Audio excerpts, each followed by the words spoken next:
হুজুরকে সামনে দিয়ে ওই চাচা ভাইকে সারা ওই মরণটা মরতে চাই যেই মরণ মরলে কবরে টেনশন নাই। ইয়া আইয়ুহাল্লাযীনা আমানু সাল্লু আলাইহি ওয়া সাল্লিমু তাসলিমা। اللهم صل على محمد وعلى آل محمد كما صليت على إبراهيم وعلى آل إبراهيم إنك حميد مجيد।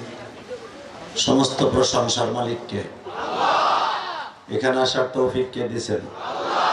যাইবার তৌফিক কে দিবেন? আল্লাহ। সব কাজের শুরুতে কার নাম নেবেন? আল্লাহ।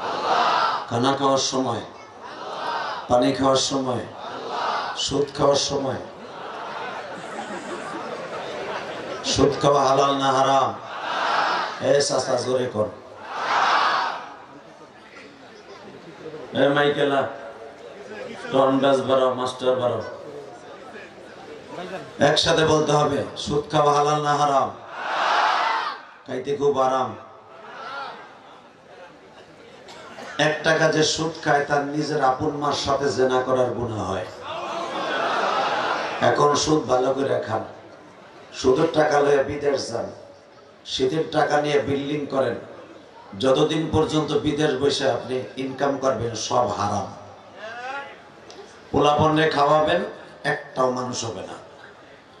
বউ লেগে পাঠাবেন, বউ আর একজনের লেগে আপনার স্বাস্থ্য লাগে ভাগ্যে যাবে। অতএব বলেন সুদ খাবো না, কথা কেন? সুদ খাবো না, হারাম খাবো না, হালাল খাবো, অল্প খাবো, হালাল খাবো, ইনশা। গেটের সামনে যারা দাঁড়ায় আছেন বসে পড়েন। ভলান্টিয়াররা যারা ওয়াজ কমিটি আছো সব বসে পড়েন। তোমাকে এখন কোনো কাম নাই, তোমরা ওয়াজ শুনবা না, একটু পরে কবে কি ওয়াজ করলো চুনকাম পাকালে চুপালা চা। মগা গুলা তাবিজ একটা গায়ে দিয়ে গলায় দিয়ে খালি ঘুরে, ওয়াজ শোনে না। কথা বলেন না কেন? এখন রাত 10:30টার কাছাকাছি।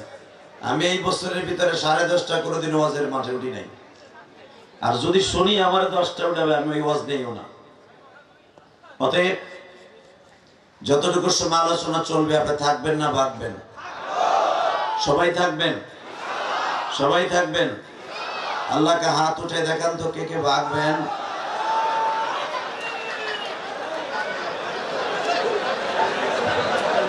চান্দু চান্দু আস নাক দিয়ে শোনে, কান দিয়ে না।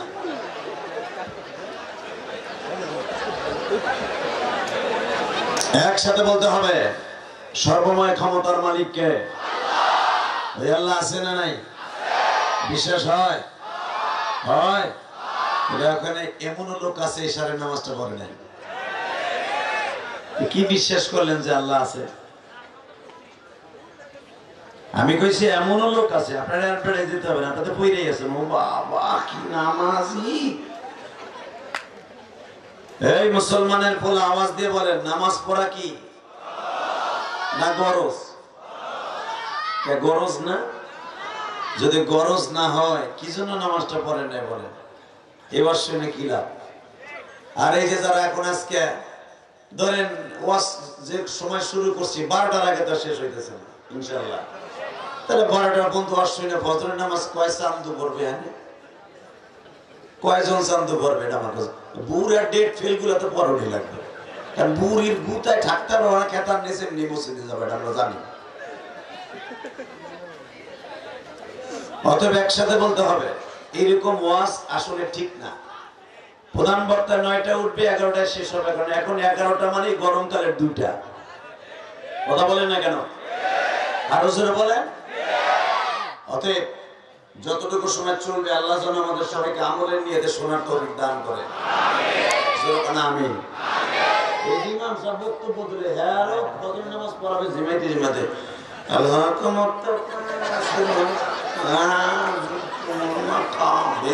এইভাবে করবে এই মানুষ কথা বলেন কেন? কারণ এত রাত পর্যন্ত আসলে রাত হলে এত হেমপতির ডোসের মতো। অতএব আজকে যা হয়েছে এটা কি প্রথম আছে গো? এবার কি প্রথম না রয়েছে? এই জন্য একটু কাজা কাজা লাইসা না কাজা হয়েছে, এরা বুঝে পারে নাই। আগামী বছরের থেকে ওয়াজ দিবা, যেই বক্তাই আনবা প্রধান বক্তা জাস্ট 9টায় তুলবা, ওয়াজ হবে সেই, ইনশাল্লাহ বলেন। কারণ আমি এখানে এসছি মাগরিবের রক্তে, 5.5 ঘন্টা আমি তোমাদের এখানে বসা। আমার যদি আরো 1-1.5 ঘন্টা আগে উঠাইতে, অবশ্যই আল্লাহর পাগলদেরকে একটু বেশি সময় দিতে পারতাম। কারণ আমি তো তোমাদের কেনা গোলাম না। তোমরা যেরকম ভালোবাসো, প্রতিদিন যেখানে ওয়াজে যাই ওই বেটারা আমাকে ওরকম ভালোবাসে। কথা বলেন না কেন? আসলে একবারে আইকেলা বাস দেয়, হুজুর আপনারে কি ভালোবাসি, কি ভালোবাসো জানি, সতীনের পোলার মতো ভালোবাসো। এক মহিলা আর আগের ঘরে একটা সতীনের পোলা আছে, সব সময় খালি কোলে রাখে, এ মাটিতে নামাই না। সবাই দেখছো এরকম স্বপ্ন হয়, নিজের পোলাটা মাটিতে গড়াই বেড়ায়, একবারও কোলে নেয় না। সতীনের ডারে 24 ঘন্টা কোলে রাখে, একবার গেল কোলে বসে আগায়। একদিন জিজ্ঞেসে, বোন তুই সতীনের পোলাটা এত মহব্বত করস কে? কারণ আছে, কের কাছে কুস না। কে? লুলে বাঁধাবো আমি, ও যেন হাঁটা শিখতে না পারে। আর এই লেগে 5-6 বছর পর্যন্ত এইভাবে রাখলে রগ মগ হিটকি ধরে যাবে, 2 দিন পরে লুলে হয়ে যাবে। লুলে বানানোর লেগে ওরা সবসময় কোলে রাখে। অতএব একসাথে বলতে হবে, ফজরের নামাজ কে কে পড়বো? এটা বুঝে তারপর ওয়াজ করবো আজকে, নাহলে যাবো গাড়ি। সবাই পড়বেন? সবাই? মানুষ কিন্তু যারা ওয়াজ শুনতে এসে, আমার কলেজের যুবক ভাইরা কমিটিতে যারা ওয়াজ দিছে, এই চান্দুগুলোর ওয়াদা করতে হবে ফজরের নামাজ কে কে পড়বে। যদি ফজরের নামাজ না পড়ে কমিটির লোক, এই ইমাম সাহেব কালকে জিজ্ঞাসা তোমার আমি, যদি একজনই ফজর নামাজ না পড়ে ওয়াজ কমিটির লোক, আগামী বছর থেকে ওয়াজ বন্ধ। কি কোন চাচারা আমার সাথে আছেন না বাবা? আছেন তো ইনশাআল্লাহ? লিল্লাহি তাকবীর। কারণ এই সাতার ওয়াজ দিয়ে কোনো লাভ নেই। এরকম কোটি ওয়াজ এক পালায় দিলে, ফজরের জামাতের সুবহান রাব্বিল আযীম এক পালায় দিলে, আমার মাহমুদের সুবহান রাব্বিল আযীমের শূন্যস্থান পুরো হবে না। অতএব আল্লাহ আমাদের কবুল করে, জোরে করে আমিন। আমি আপনাদের সম্মুখে কোরআন শরীফ থেকে 2টি আয়াত তেলাওয়াত করছি। ওই মরণটা মরতে চাই যেই মরণ মরলে কোনো কবরে টেনশন নাই, ইনশাআল্লাহ বলেন। ডায়লগটা কি হবে? ওই মরণ মরতে চাই যেই মরণ মরলে কবরে ওয়ালা তাকুলু লিমান ইউকতালু ফি সাবিলিল্লাহি আমওয়াত।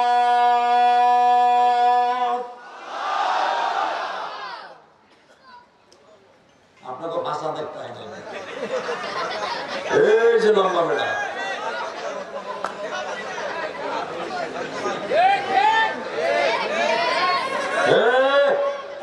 দুলাভাইয়ের পোলাওটা বন্ধ করে, আমার তো বন্ধ করবো ভাই। মারহাবা বলেন, আল্লাহু আকবার জোরে বলেন। এই জমিনটা কার? হুকুম চলবে কার? কার জন্য জীবন দিব? হ্যাঁ, কে সরকারের লেগে দেব না? জোরে কর না কেন? তাহলে আমরা যে বলি আমরা শেখ হাসিনার সৈনিক, খালেদা জিয়ার সৈনিক, অমক হুজুরের সৈনিক, সব বাদ। আমি আল্লাহর সৈনিক। কথা বলে না কেন? আল্লাহ কোরআনে তাই বলে। আপনি ভাইবেন না আমি বানাইলে এসে কেন? আল্লাহ কি বলে শুনেন, আমার সৈনিক হয়ে মরবি, তোরে আমি মৃত্যু বলতে নিষেধ করছি, তুই আমার কাছে আজীবন জীবিত। সুবহানাল্লাহ। চাষির খেতার নিচে যে কই এখানে কই নি তো লস। আল্লাহর দল করব, আল্লাহর জন্য জীবন দেব। কথা ঠিক না ঠিক? আল্লাহর বিরুদ্ধে, কোরআনের বিরুদ্ধে, নবীর বিরুদ্ধে যদি কোনো নাস্তিক কথা বলে জায়গায় পুঁতে ফেলবো। রাজি আছো না নাই? রাজি আছো? কিন্তু হ্যাঁ তো দেখাও কি এখন নাই? আমার তাকবীর জানি তো নাই। ও তারা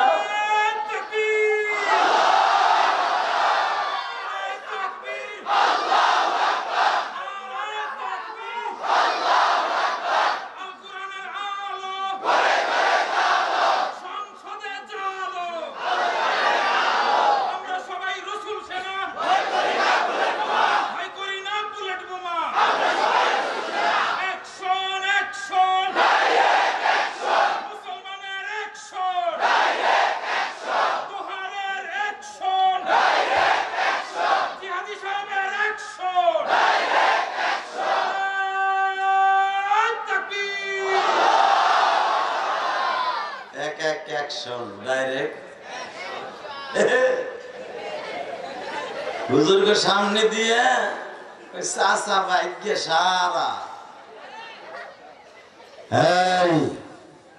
ওই মরণটা মরতে চাই যেই মরণ মরলে কবরে টেনশন নাই। এই মরণটা মরেছে আম্বিয়া আলাইহিমুস সালাতু ওয়াস সালামরা, এই মরণটা মরেছে সাহাবা একরামরা, জীবন দিছে ঈমান দেয় নাই। কথা ঠিক না ঠিক? জোরে বলেন। বসেন আল্লাহর ওলিরা বসেন। জানি একটু পরে বোরকার নিচ দিয়ে দৌড় দেবেন, এটা আমি জানি না, তারপর ওই বহে বয় বলো তো আল্লাহু আকবার। এবার একসাথে বলতে হবে সর্বময় ক্ষমতার মালিক কে? এই আল্লাহ আছে না? এই আল্লাহর একটা আল্লাহ বলে ডাক দেন তো, দেন আরো জোরে ডাক দেন। আল্লাহ দেখেন আপনারা কি সুন্দর ডাকছে। পৃথিবীর কোন ধর্মের মানুষ এইভাবে আল্লাহ বলে ডাকে না।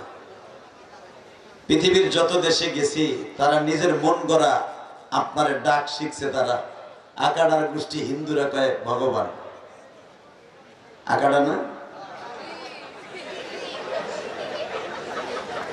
মোদির দেশের ওরা ভুলেও একবার আল্লাহ কয় না, আকাড়ার গোষ্ঠী কয় ভগবান। আর এক কাড়া গোষ্ঠী আছে দবদবা সাদা, টনি বিলের দেশে বাড়ি, জর্জ বুশ, তারা বলে গড। যারা বৌদ্ধর বাচ্চা আছে তারা কর্তা বলে। একমাত্র মুসলমান আমার মাওলাকে আল্লাহ বলে ডাকে। বাজান আমার আল্লাহর কলিজাটা আল্লাহ ডাক শোনার জন্য পদ্মা নদীর চরের মতো চর পড়ে থাকে। যদি কোনো মোমেন একবার বলে আলহামদুলিল্লাহি রাব্বিল আলামিন, বলতে দেরি আছে, আমার রহাবের প্রশংসা করার সাথে সাথে পদ্মা নদীর চরের মধ্যে পানি গেলে যেমনি মাটিটা গলে যায়, আমার মাওলার কলিজাটা এরকম গলে যায়। আল্লাহ বান্দারে ডাক দিয়ে বলে আর ডাকিস না, আমি তোরে মাফ করে দিছি। বাবা এই জন্য যখন আল্লাহরে ডাকবেন পরাণ ভরে ডাকবেন। এই জন্য রাত যখন 12টা বাজতো আমার নবীকে আল্লাহ এই সুরে ডাক দিতেন। শোনেন কোরআনে কি বলে, ইয়া আইয়ুহাল মুযাম্মিল কুমিল লাইলা ইল্লা কালিলা। কোরআন তেলাওয়াত শুনে আল্লাহু আকবার বলবেন, হার্টের রোগ জীবনও হবে না। নিসবাহু আও ইনকুস মিনহু কালিলা আও জিদ আলাইহি ওয়ারাত্তিলিল কুরআন তারতিলা।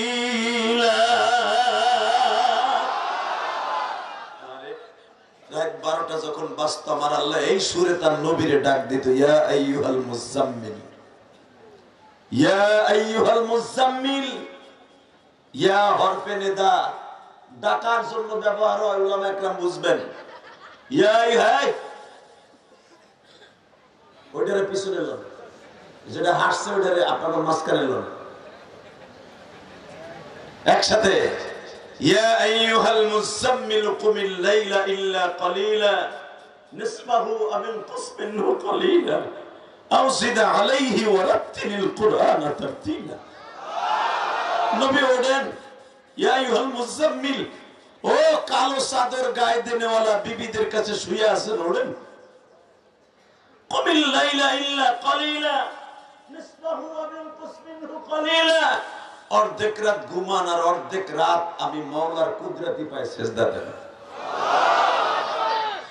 ওয়া মিনাল লাইলি ফাতাহাজ্জাদ বিহি নাফিলাতাল লাক আসা আন ইয়াবআসাকা রাব্বুকা মাকামান মাহমুদা।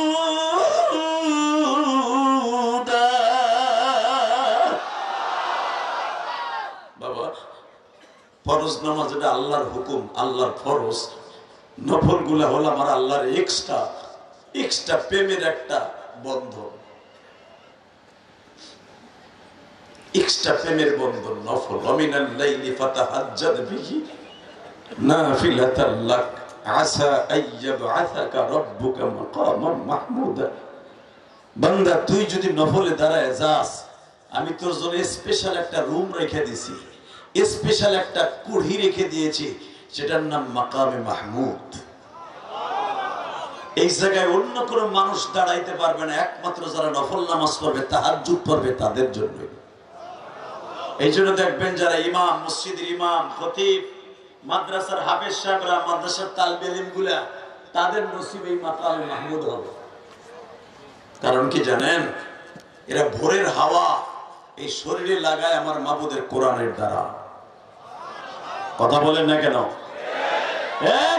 এই ভোরের হাওয়া গুলা লাগছে নবীদের গায়ে, এই ভোরের হাওয়া লেগেছে সাহাবা একরামের গায়ে, এই ভোরের হাওয়া লাগে বর্তমানে আল উলামা ওয়ারাসাতুল আম্বিয়াদের গায়ে। আজকে আলেম উলামারে টেক্কা মাইরা, আলেম উলামারে আয়না নামক গজবে ঘরের মধ্যে ঢুকাইয়া যেমনে খুশি হেমনে পিটাইছো। এটা কি জানো?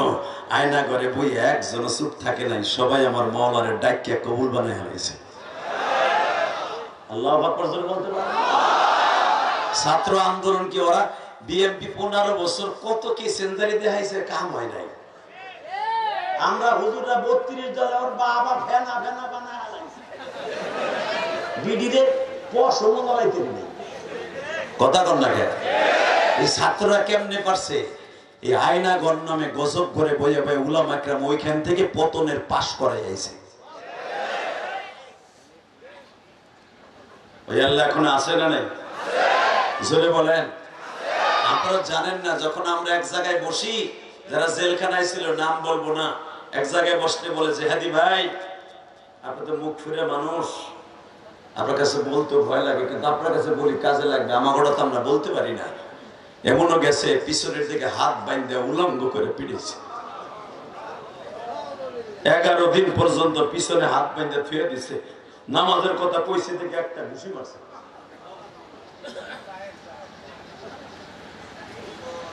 কিন্তু আমাদের মাইরে সেরে যখন পাশে গেছে, দুইজনে কথা কইতেছে হিন্দিতে, তখন বুঝে লাগছে এই জানোয়ার গুলো আমার দেশে না। এই মুসলমানের পোলা, কে কোন দল করেন আমার দেখার বিষয় নয়, শুধু একটা কথা বলতে চাই, যেই দেশে আলেম উলামার অত্যাচার বেড়ে যাবে, তসবিহ টানার মতো গজব আসবে। দলের কারণে দুনিয়া ভুলে যাইও না। কথা বলে না কেন? দলের কারণে ইসলাম ভুলে যাইও না। দল আমার কাছে বলো না, ইসলাম আমার কাছে বড়। কারণ কবরে যাইবার পরে যাইয়া দেখবা না বঙ্গবন্ধু বয়ে রয়েছে, কবরে যে দেখবা না জিয়াউর রহমান বয়ে রয়েছে, কবর যে দেখবা না আমাকে হুজুর রেখাও বয়ে রয়েছে। একজন মাত্র দরদি বয়ে রয়েছে, যেই মানুষটা জীবনে পেটটা ভরে খায় না, যেই মানুষটা এখনো পর্যন্ত মৃত্যুর পরে উম্মতি উম্মতি বলে কান্দে। দুনিয়ার সব নবী ইন্তেকালের পরে আসমানে চলে গেছে, আমার দরদি নবী আসমানে যায় নাই, আসমানে যায় নাই। এখনো পর্যন্ত রওজার ভিতরে শুয়ে শুয়ে কান্দে, উম্মতি হাবলি উম্মতি। বেজানরে কোন দিলটা নরম করে চোখের পানি ছেড়ে দিবা। এই মাসমার মধ্যে আমি জানি না কার মা নাই, কার বাবা নাই গো বাবা।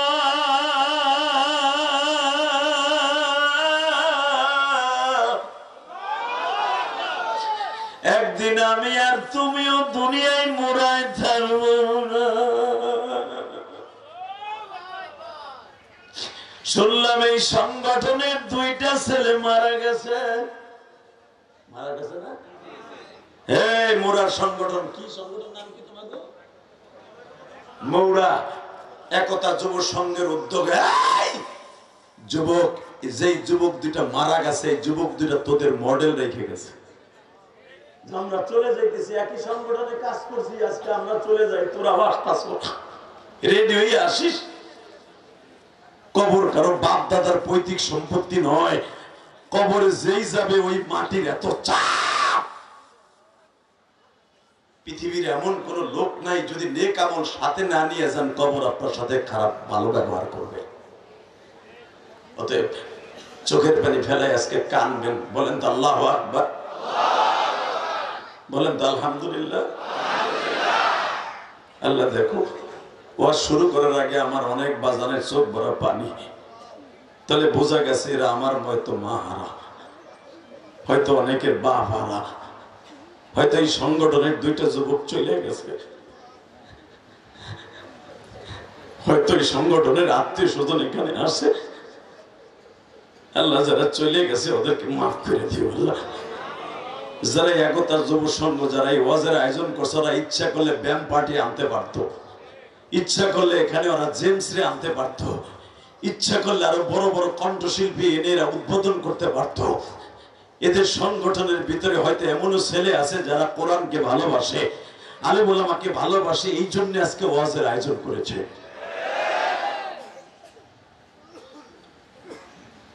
বাবা ইলিয়াসুর রহমান যে হাদিস শুধু আপনাদের দুই ফোঁটা পানি দেখতে চায়, আর আমার আল্লাহ দেখতে চায়, আর কিচ্ছু দেখতে চায় না। বলেন তো আমার নবীর চেয়ে দামি মানুষ কেউ আছে? মা আয়েশা সিদ্দিকা বলেন এই আয়াতের তাফসিরে, আমিনাল লাইলি ফাতাহাজ্জাদ বিহি নাফিলাতাল লাক আসা আইয়াবআসাকা রাব্বুকা মাকামান মাহমুদা। এই আয়াত যেদিন নাযিল হলো, কারণ নবীদের উপরে তাহাজ্জুদের নামাজ পড়া ছিল ফরজ, আপনার আমার পরে নফল, আর নবীদের পরে ছিল ফরজ। যখন এই আয়াত নাযিল হয়ে গেল, মা আয়েশা বলেন, এই বেটা এই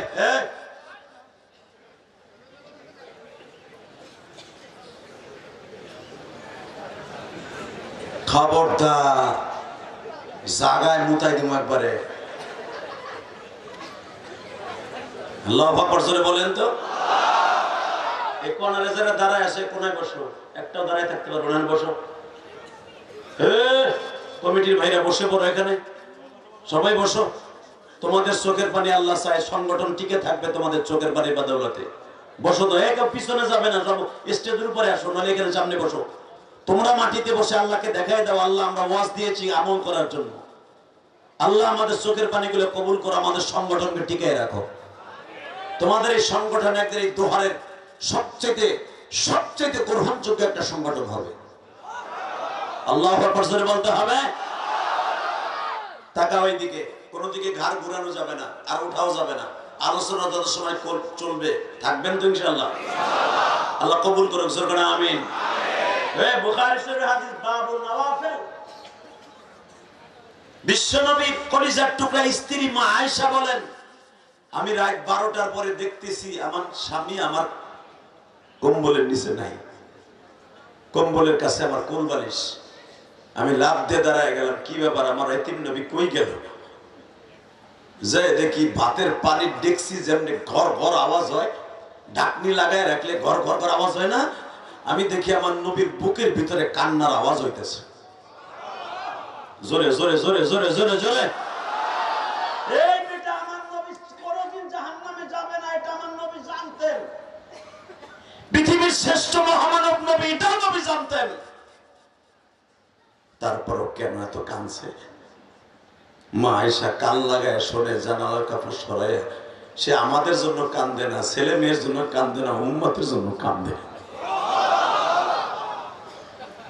উম্মত যদি জাহান্নামে জ্বলে যায়,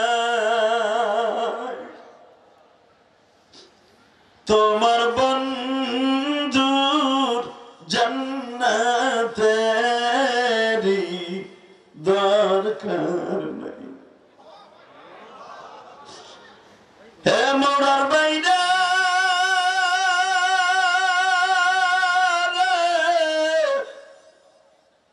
যেই মানুষটা এখনো কবরে কান্না মধ্যে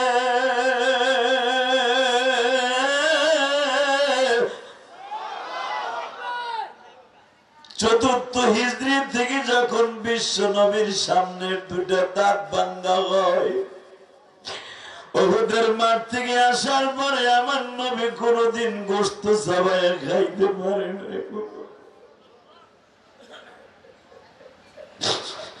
আমার নবী যখনই গোশত চাবায়া হাড্ডির দাঁতের নিচে পড়তো সামনে, বাবা নবী আমার গালের মশুরি ধরে বসে থাকতো আর বলতো, সাহাবীরা রে, আমার ভাঙা দাঁত দুইটা আমার গোশত খাইতে দেয় না।